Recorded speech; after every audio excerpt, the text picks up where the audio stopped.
guys, so I just wanted to do a quick video on exams and how to deal with them as a 16-year-old doing her GCSEs in 2 weeks. Now I look crazy right now. It is 11 o'clock on a Thursday night in the Easter holidays and my skin is having a wreck. This video is for obviously anyone who needs exam tips or struggling. Let's just get right into it. So about me, I'm quite a confident girl, I'm quite smart, I am nearly top set for all of my classes. I take history, drama, food tech, hair and beauty and combined science, so they're not that hard, mainly practical. I chose this because I don't like exams, I never have. I'm more of a practical person.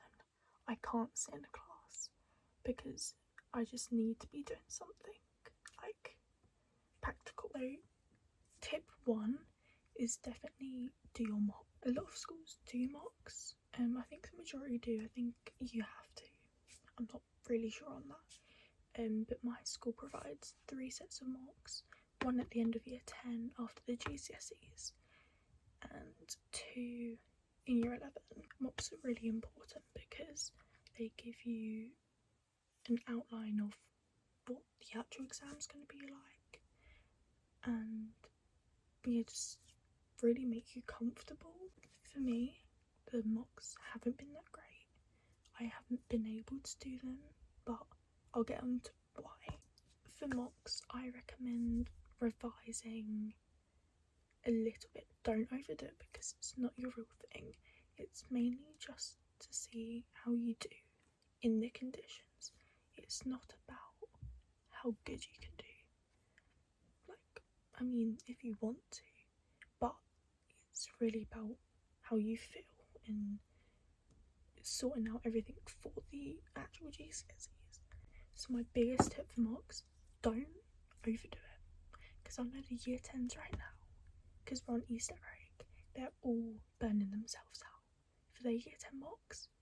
Don't do that because you're going to get tired, and then when it comes to the real thing, you're going to be fed up. You're not going to want to keep doing the same cycle. And trust me, I know, because all my friends done that and now they're in a really tough spot. Number 2 is make sure your mental health is stabilised. For example, during my first mocks in year 10, I was completely fine. But now, with the second and third lot of mocks, I've got really bad anxiety. I can't sit them because I get panic attacks. But you really need to figure out what your trigger is. For example, mine is the quietness. I can't deal with silence, because I feel like I need to be distracted, otherwise it feels too real. And I know a lot of people feel like that, and it's really, really common. But to be able to manage it in the future, you've really got to find your trigger. And I see a therapist now, and she's been helping me, and it really does help to really find out your solutions to things, your causes, and just everything to do with that, so you're set, because it's so important. Because I've found, I've figured that I haven't been able to do my exams, and when I am put in a situation, I feel a bit better. If my anxiety's calmed down, I'm start panicking again because I haven't revised, because that anxiety takes over and you're unmotivated to do revision because you're not focused on your revision. You're focused on if you can actually sit this exam in the first place. That's what's the main thing on your mind. Number 3 is definitely your revision tips, how to revise, what's most effective, what works. So I'll be doing what works for me. That will be revision cards, and I have quite a lot. I'm still making them, but I've got these from school. These are the Edexcel. Let me have a look. Oh, I've got another lot as well. GCSE. Oh, they're just, I don't know what they are, but I find these really effective because you're processing it a bit more and it's active feedback, callback, whether it's called, I don't know. But you're constantly testing your mind. Whereas like doing pages of notes, I was going to try find an example, but I cannot find my notebook right now. But writing a page of notes isn't as effective as you think because you're trying to get down everything you know. But I feel like I get distracted quite quickly and I ramble on about something and I forget the importance of its notes. It's not something that deep, and I don't know, I don't find it effective. And I also find it really time consuming.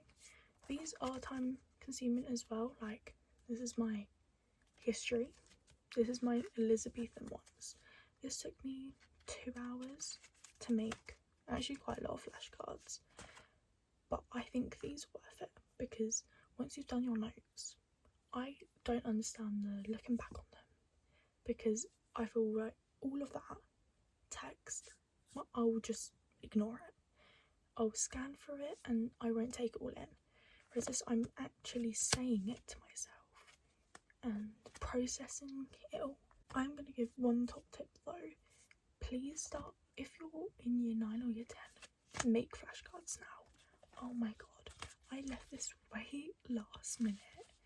In my Christmas holidays, I spent all my time making these, my 4 history flashcards, and it felt like a waste of time. And it just takes up so much time if you're trying to make it pretty. I've had to restart so many times. So I'm completely rambling on, but going simple with it, like for Germany, I do the title. I give myself some information, then I write the question and how many points there is in it, so I remember. I think, okay, the impacts of the First World War, there's 6 of them, and I have it all in my mind. I like to have myself a little paragraph, so I remind myself what the topic's about. I just wish I'd done this way more sooner. Yes. Oh my god, way sooner, because now I could be spending all my time looking back on these flashcards, not writing them, because now I can't be bothered to read them because I've spent my time writing them. Do you get what I mean? Swing with flashcards, there's definitely buy them. If you can buy them, buy them. I've got the combined science ones, so biology, chemistry and physics. This is the same brand, and this is my food tech ones. They're all really, really good. They give exam questions, easy questions, hard ones, and covers every single topic. Whereas I feel if you're writing them ones out like science, that's gonna take forever. So many topics to cover, and you're gonna get like burnout. Whereas if you buy the core subjects, it's so much easier. Like for English it's different because I like making my own. So this is poetry and this is Macbeth. I'm currently doing my Blood Brothers and my Christmas Carol ones. But I find that easy because I like English, but science is so much like to cover. So buying them are a lot more efficient. My 4th tip, or whatever this is, revision timetables. I have a lot of feelings about these. I've made so many in the past trying to motivate myself to do revision. I don't really like them, but this one is really effective because I found out that the reason why I'm not getting motivated to do any revision is because I'm not actually telling myself what I need to do. For example, Monday 10 o'clock, I could put English. And then I go to do that. I'm like, what am I actually doing? I've just put English. So you can't see it because it's backwards. But I've put for an hour, I'm going to do a Macbeth spidergram. And this isn't Macbeth, this is Crime and Punishment. But this is like an example of what they would look like. And for Macbeth, you could do character breakdowns, just blurting everything you can onto a piece of paper. And then the next hour, I'd be looking at my Macbeth flashcards, which I've made here because again, I find these really effective. Just quick, easy information. Also, make sure to give yourself breaks in between. As you can see, I've got 2-hour breaks all at the same time, and I set my alarm at 9 o'clock every morning, so I still get a bit of a lay-in, but I'm energised and I know what I'm doing. And I stop at 9 o'clock on some of them just to catch up on homework, because it's just me who gets so much homework still. Like, I don't get why they do it. Like, I have so much revision to do. Yeah, overall, I haven't found revision timetables that effective until I made this one. And this was after Christmas, because I got it ready for the Easter break.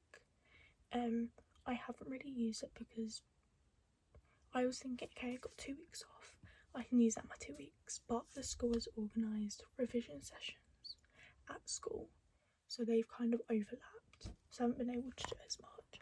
My 5th tip is posters. As you can see, I've got quite a lot on my mirror, so when I get up, I look in the mirror, as everyone does, I think, but on it is all of my biology, because biology is my stronger and I want to try and get full marks in that, because my teacher told me if I get full marks in biology, that's fine, I can get a grade 4 if I get full marks, but I don't want to try and redo a subject like chemistry. I'm rubbish at chemistry. I'm not going to try and relearn all of that when I could be like probably going hard on my biology. So I've got key concepts of biology, the heart, blood, because I never understand the blood, I always forget it, and the body, so neurons, I couldn't tell you right now. It probably doesn't make sense because I've just said that I look at them, but I find them really effective and they're quite fun to make. And I also have one on my desk. This one is atomic number is the number of protons. I can never remember that, and I think that's chemistry, and that's quite important, I think. So I definitely recommend doing posters. That is a good strategy. I know a lot of my friends cover their walls in posters. I can't really, because I've got photos all over my wall and on my bed. There's photos everywhere. But yeah, I would definitely recommend it. I think that's all I have to say. For everyone doing their exams who are watching, good luck. It's really stressful. It's a nightmare.